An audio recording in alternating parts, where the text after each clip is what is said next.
Pressão ou assédio moral? Eu acho que essa é uma pergunta que está muito em voga nos dias atuais e que a gente precisa de alguma forma esclarecer.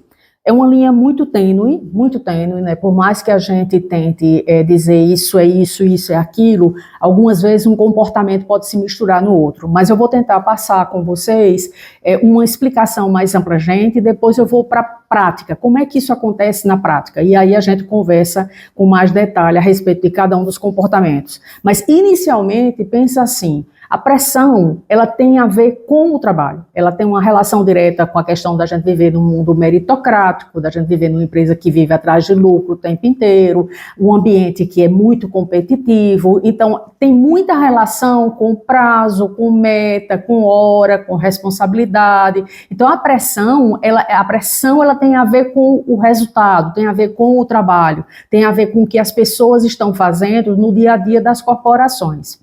O assédio moral, não. O assédio moral diz respeito a uma pessoa que quer escolher uma pessoa para humilhar, para diminuir, para de alguma forma desqualificar. Então, uma coisa é a pressão, outra coisa muito diferente é quando a gente fala do assédio moral. Então, pensa assim, assédio moral, a gente está falando de uma coisa para uma pessoa direcionada, constante, desqualificatória.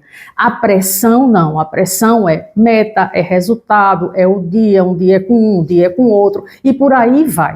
Mas eu queria começar a pontuar cada um dos aspectos que a gente possa, de alguma forma, alinhar esse conceito para que fique na sua mente muito claro o que é uma coisa e o que é a outra coisa. Então eu vou começar e eu vou usar um equipamento de bordo para que a gente não perca a lógica de raciocínio do que a gente vai estar conversando. Então assim, se você pegar a definição real do que é pressão no trabalho, refere-se às demandas normais esperadas no ambiente profissional que podem ser intensas em algum momento. E aí vem prazos curtos e apertados. Cada vez mais a gente recebe prazo curto porque as mudanças estão muito rápidas. Gerar resultado, a gente antigamente demorava muito a ter uma informação. Hoje em dia, a cada movimento do cliente, a gente sabe o que ele comprou, o que ele deixou de comprar, quando comprou, o que ele não quer comprar mais. Então, o fato de a gente estar com uma overinformação referente a comportamento de cliente, a comportamento da equipe, a comportamento de tudo, a gente está com muito dado espalhado,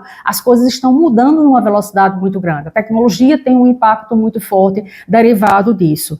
As metas, às vezes, são desafiadoras, às vezes irrealistas, né? Quando você pega um chefe, né, que não tem uma maturidade profissional, que não tem um compromisso ainda muito bem alinkado com a equipe, ele às vezes cria metas para mostrar, né? E na prática, a meta irrealista, ela gera uma pressão desnecessária, mas ela é pressão. Um volume de trabalho alto, existe uma sobrecarga de trabalho. Na realidade, é cada vez menos gente fazendo mais atividades. Fala-se bastante que os robôs vão ocupar esse espaço, né, da função repetitiva, da função que ela pode ser feita de uma forma mais simples e repetida. Mas mesmo assim, ainda tem muito a evoluir até a gente chegar lá. E ainda é muito comum, às vezes, a gente pegar uma pessoa júnior e dar a ela uma função sênior, né, atividades de um sênior, quando ela não está preparada. Isso vai gerar uma sobrecarga, isso vai gerar um ambiente onde as pessoas têm que trabalhar com muita pressa, com muita agonia, com muita falta de, com o sentimento de que tem sempre de atender e a pressão está lá.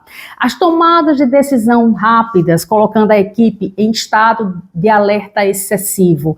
Essa é uma das coisas que o mercado faz há muito tempo, minha gente, isso não é nada antigo, e assim, às vezes as decisões não estão relacionadas diretamente. Quando você tem uma empresa nacional, a tendência é que você tenha um dono dentro que ela dá um próprio ritmo. Quando a gente tem uma empresa que não é uma empresa pequena, mas é uma empresa que tem muita estrutura, tem muitas áreas, tem muitas responsabilidades, o que acontece muitas vezes é que você tem uma tomada de decisão que às vezes não é só do seu chefe, mas é do seu chefe, é da área do parceiro, é da outra área, e tudo está muito interligado, então está trazendo pressão de todos os lados. Um controle exagerado, aí a gente entra na coisa do microgerenciamento, né? Também líderes que não estão prontos, eles tentam controlar. Eu falo no meu Instagram justamente sobre isso, quais são as formas de você se liberar de um gerente microgerenciador, né? Que é aquela figura que está o tempo todo em cima de você, querendo checar se você está fazendo isso ou aquilo, né? E tem estratégias que você pode usar para poder reduzir essa pressão, mas isso também é pressão. E a ambiguidade nas tarefas, né? Como não se existe, às vezes, um tempo para descrever as funções, descrever as atividades, o que é que a pessoa vai fazer, às vezes você tem duas pessoas fazendo a mesma coisa, cada uma do seu jeito, ok? E ao final das coisas, elas começam entre si a competir quem faz melhor, e isso gera pressão. Então, se você pensar em tudo isso que eu falei, que é prazo curto, meta desafiadora, volume de trabalho, tomada de decisões rápidas, controle e ambiguidade, tudo isso são coisas da gestão que estão relacionadas ao modelo de liderança e que estão relacionadas, às vezes, aos modelos das empresas. Trata-se de pressão. Aí a gente vai começar a entrar agora no que é o assédio moral.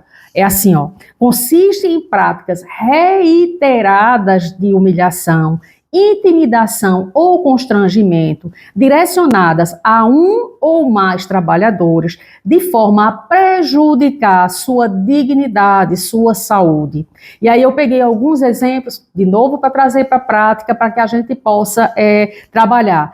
Críticas excessivas e destrutivas, né? É assim, repreender o funcionário constantemente em público. Então, você tem uma pessoa que você tem um problema com ela e você chama ela no particular e trata, é uma coisa. Mas você, ao invés disso, tá chamando a pessoa na frente dos outros, certo? Publicamente, dizendo que ela está fazendo errado, e de mais uma vez repetindo, ou a forma como você diz é agressiva, é desqualificatória, isso é assédio moral. Então é assim, ó, focar apenas nos erros, sem reconhecer os acertos. Então assim, você pega uma pessoa, ou 2, 3 profissionais, você tem uma equipe de 20, 30, e de repente essas 3 pessoas são pegadas para Cristo, né? Ou pegar para Cristo muito naquela coisa, foca muito nos erros, expõe publicamente, fala repetitivamente que a pessoa está cometendo erro, sem tomar uma ação, sem tomar uma decisão, sem dar um feedback estruturado, sem conversar com a pessoa, isso é assédio moral. Exclusão ou isolamento é uma outra forma de assédio, né? É você ter uma equipe inteira que você chama para uma reunião e aquela pessoa ou aquelas poucas pessoas não são convidadas, deveriam estar participando e de repente todas as vezes são excluídas. Isto é assédio moral. Ignorar o colaborador em reuniões ou conversas importantes. Excluí-los de atividades da equipe sem justificativa. Então vamos lá, nós temos um processo de trabalho que está todo interligado, de repente você fazia parte daquilo, ele começa a reclamar de você o tempo inteiro, na frente das outras pessoas, e ao mesmo tempo ele fica colocando você, tirando fora, não, você não tem condição de fazer, bota outra pessoa para fazer, e vai excluindo a pessoa das atividades de forma reiterada. Excluir de atividades desse tipo significa um profundo desrespeito, porque vai bater na autoestima do profissional, e isso vai desqualificando esse ser humano.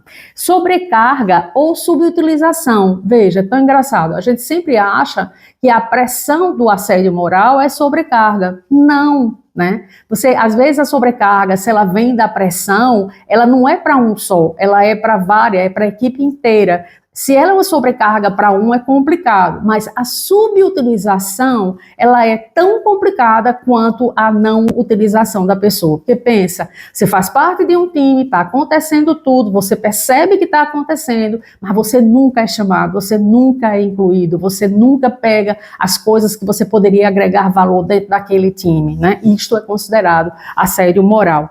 Práticas de humilhação. gritar ou usar a linguagem ofensiva, obrigar o colaborador a realizar tarefas que o exponham ao ridículo, né? Isso é a maldade pela maldade, né? A incompetência de liderança que, infelizmente, as pessoas acham que isso é competição, que isso é forma de fazer o outro sair do canto, que se empurrar a pessoa vai chegar. Não, todo ser humano ele tem um limite que ele reage, ele tem um limite que ele vai para a inação. Quando ele se percebe o tempo todo agredido, ele vai paralisando. Ao invés de ele ir para o ataque, ele paralisa, né? O primeiro sentimento de uma pessoa que está sendo recebida a humilhação é de ir para o canto dela se sentindo menor, e ela vai se colocando dentro de um buraco. E se essa pessoa fica repetitivamente batendo em cima, você vai destruir essa pessoa e vai gerar problemas com absoluta certeza.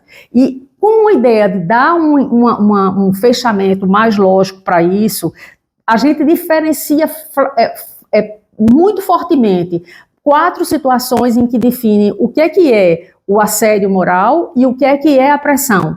São atividades que estão relacionadas ao objetivo, estão relacionadas à frequência, estão relacionadas à forma da comunicação e o impacto que dá no empregado. Então, deixa eu dar um exemplo. No aspecto objetivo, a pressão no trabalho, o foco está nas metas de resultado, no prazo, naquilo que está de alguma forma colocado. No assédio moral, a intenção é de humilhar, é de desestabilizar. Então, o objetivo da pressão o objetivo do assédio moral é outro, é diminuir o outro, né? Não é resolver, não é gerar resultado, é desqualificar a pessoa. Aí, a frequência com que isso ocorre. No caso da pressão, a frequência, ela é esporádica. Por que a frequência é esporádica? Porque às vezes é com fulano, às vezes é com cicrano, outra vez é com a equipe inteira. Então, assim, quando a gente está falando de pressão, a gente precisa do time trabalhando em conjunto. Enquanto que quando a gente está falando do assédio moral, não. Ela é permanente, ela é direcionada, ela é frequente, ela acontece o tempo inteiro. Então, é esporádico, o outro é frequente. Terceira coisa, a forma da comunicação. A comunicação, ela pode ser agressiva na pressão, ela pode ser forte na pressão, mas ela não visa a destruição. Enquanto que quando a gente está falando do assédio, é exatamente o contrário, né? A tentativa é humilhante, é agressiva, ela é continuada. Então, pensa a diferença do que a gente está falando. E, afinal, qual é o impacto, né? O impacto é, quando a gente tem pressão, a gente, de alguma forma, pode ter um estresse aqui, um estresse acolá, mas se afasta um pouquinho, entra outro para o estresse, então você meio que fica naquilo e você consegue lidar com isso nas férias, que descansa, num momento que você sai para fazer alguma coisa diferente. Então, você cria ainda um ambiente em que você não adoece, porque faz parte do seu trabalho, daquela atividade que você está desenvolvendo. No caso do assédio moral, não. O assédio moral, ele destrói, ele joga a pessoa para baixo, ele tira a autoconfiança, ele destrói a sobrevivência natural de qualquer ser humano, ele gera o burnout, ele gera a doença. Esse lugar, minha gente, ninguém merece. Se você está vivendo uma situação de pressão, você vai conseguir, mas se você está vivendo uma situação de humilhação moral, uma situação de coisa permanente, destrutiva, você está no lugar errado, né? Começa a pensar, está na hora de ir embora desse lugar. Esse lugar vai te destruir e não vale a pena esse tipo de coisa. Segue em frente porque vai ter um lugar mais especial para você e você merece.